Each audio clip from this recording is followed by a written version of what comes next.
114খানা সূরা আছে। কটা বললাম? ভালো করে শুনে নিন, আর কোনোদিন ভুলবেন না বাপ। 114খানা সূরা আছে। আর আয়াত কটা আছে বাপ? 6666টা। কেউ বলেছেন 6634টা আয়াত নিয়ে বাপ মতনৈক্য রয়েছে, মতদ্বন্দ্ব রয়েছে বাপ। কিন্তু সূরা নিয়ে কোরআন শরীফের কোনো মতনৈক্য, মতদ্বন্দ্ব নেই। 114খানাই সূরা, ঠিক না বেটি? কোরআন শরীফে কটা পারা আছে বাপ? 30টা পারা। কটা রুকু আছে বাপ? 540টা রুকু আছে বাপ। 7টা মানজিল আছে বাপ। কোরআন শরীফ সম্পর্কে আপনারা জানেন না, দুঃখ লাগে বাপ। এই কোরআনকে বিদেশি মানুষেরা তারা গবেষণা করছে। কোরআন গবেষণা করে তারা এক একটা জিনিস তৈরি করছে বাপ।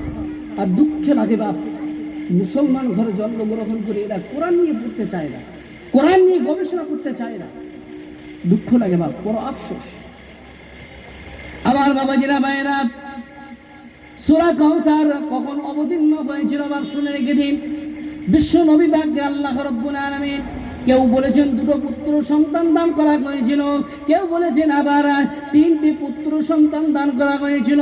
তার মধ্য থেকে আব্দুল্লাহ রাদিয়াল্লাহু তাআলা আনহু যখন দুনিয়া জমিন থেকে ইন্তেকাল হয়েছিলেন, মক্কার কুফারে কুরাইশরা বিশ্ব নবীকে তারা নির্বংশ বলে গালি দিত বাপ।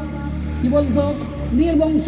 যে মুহাম্মদুর রাসূলুল্লাহ সাল্লাল্লাহু আলাইহি ওয়াসাল্লাম তার ইন্তেকালের পরে তার নাম নেওয়ার মতো তার বংশে আর কেউ থাকবে না, ঠিক না বেঠিক?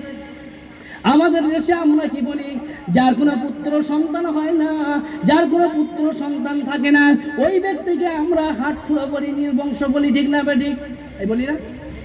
বলি না ও হাটখুড়ো ছেলে নি?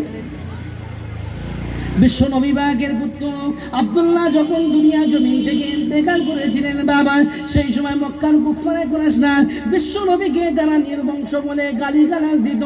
আমার আল্লাহ রাব্বুল আলামিন বিশ্ব নবীকে সান্ত্বনা দেওয়ার জন্য সূরা কাউসার অবতীর্ণ করলেন। আমার আল্লাহ পাক বললেন, হে নবী টেনশন করার কোনো কারণ নেই, আমি আল্লাহ পাক আপনার জন্য যথেষ্ট। সূরা কাউসার অবতীর্ণ করে বিশ্ব নবীকে আল্লাহ পাক সান্ত্বনা দিলেন, ইন্না আ'তাইনাকাল কাউসার। আল্লাহ পাক জানিয়ে দিয়ে দিলেন, হে নবী আমি আল্লাহ রাব্বুল আলামিন নিশ্চয় আপনার জন্য আমি আল্লাহ পাক আপনাকে কাউসার তৈরি করে রেখেছি। কিয়ামতের ময়দানে মাশরে আমি আল্লাহ রাব্বুল আলামিন আপনাকে হাউজে কাউসার আমি আল্লাহ পাক দান করব। হাউজে কাউসার কেমন হবে বাপ? হাউজে কাউসারের পানিটা হবে বাপ মধুর চাইতে মিষ্টি হবে, দুধের চাইতে বাপ সাদা হবে। হাউজে কাউসারের পানি যে ব্যক্তি একবার জীবনে পান করবে, জীবনে কোনোদিন ওই ব্যক্তির পিপাসা লাগবে না। আমার বাবাজিরা ভাইরা, আমার আল্লাহ পাক নবীকে সান্ত্বনা দিয়ে বললেন, হে নবী আপনার টেনশন করার কোনো কারণ নেই, আমি আল্লাহ পাক আপনার জন্য যথেষ্ট। আপনি তারপরে ফাসাল্লি লিরাব্বিকা, আপনি আপনার প্রভুর জন্য নামাজ আদায় করুন, ওয়ানহার এবং কুরবানি করুন। আমার আল্লাহ পাক নবীকে আদেশ দিলেন, হে নবী আপনি নামাজ পড়ুন। দ্বিতীয় নম্বর আল্লাহ পাক বললেন, ওয়ানহার, তুমি আমি আল্লাহ পাক আমার জন্য, আমি আল্লাহকে সন্তুষ্ট করার জন্য তুমি কুরবানি করো। আল্লাহ পাক নবীকে কুরবানি করতে বললেন। আর মুসলমান ঘরে জন্মগ্রহণ করে সাহেবে নিসাবের মালিক হওয়ার পরেও সেই ব্যক্তি কুরবানি করে না, ঠিক না বেঠিক? অনেক ব্যক্তি আছে দেখবেন মানুষকে দেখানোর জন্য কুরবানি করে, ঠিক না বেঠিক? মানুষকে দেখানোর জন্য 70,000 টাকা দামের গরু, 50,000 টাকা দামের গরু, 1 লাখ টাকা দামের গরু নিয়ে গ্রামে কুরবানি করে, ঠিক না বেঠিক? ওই কুরবানি কবুল হবে বা হবে? কোশ্চিন কেন হবে না বাপ? আমি বলি নাই, কোরআন বলছে, লা ইয়ানালাল্লাহা লুহুবুহা ওয়ালা দিমাউহা ওয়ালাকিন ইয়ানালুহু তাকওয়া মিনকুম। কোরআনে পারা নম্বর হলো 17 সূরা হাজের মধ্যে আল্লাহ পাক জানিয়ে দিয়ে দিলেন, আল্লাহ পাক জানিয়ে দিয়ে দিলেন তোমরা 70,000 টাকা দামের গরু কিনো, তোমরা 50,000 টাকা দামের গরু কিনো, তোমরা 1 লাখ টাকা দামের গরু কিনো। ওই গরু কুরবানি করার পরে ওই গরুর রক্ত কিংবা গোশত আমি আল্লাহ পাক আমার কাছে পৌঁছাই না।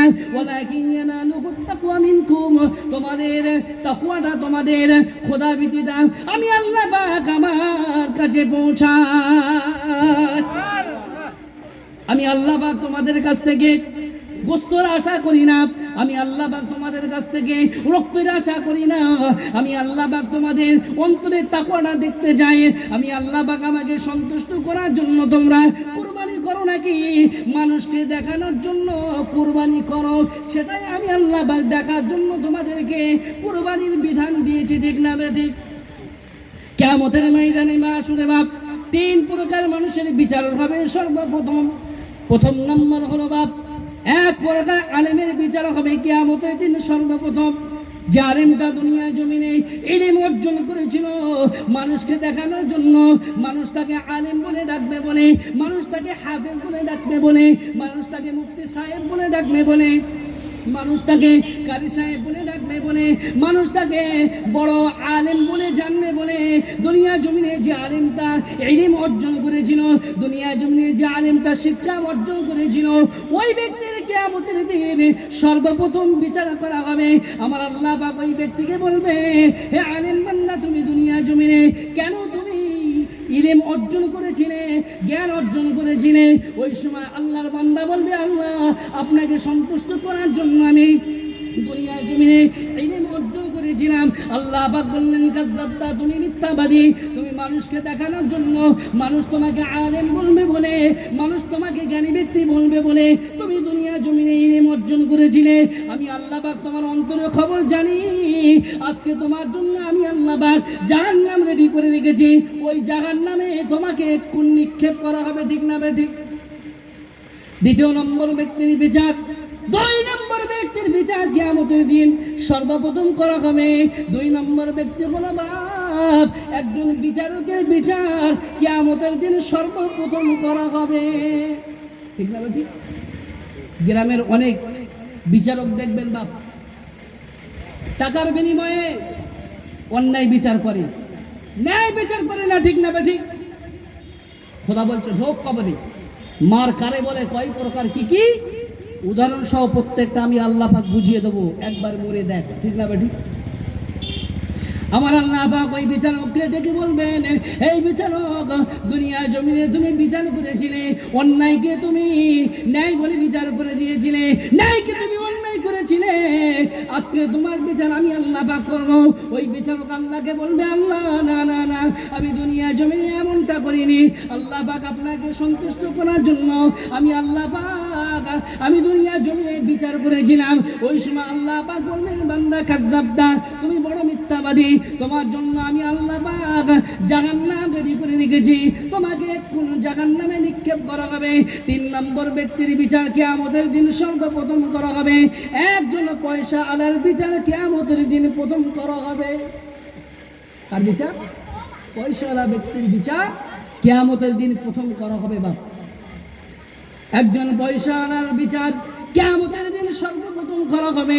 ওই ব্যক্তিকে আল্লাহ পাক ডেকে বলবে, বান্দা দুনিয়া জমিনে 50,000 টাকা দামের গরু কিনেছিলে, 1 লাখ টাকা দামের গরু কিনেছিলে, দুনিয়া জমিনে জবা করার জন্য তুমি কার জন্য জবা করেছিলে, তুমি কার জন্য কুরবানি করেছিলে?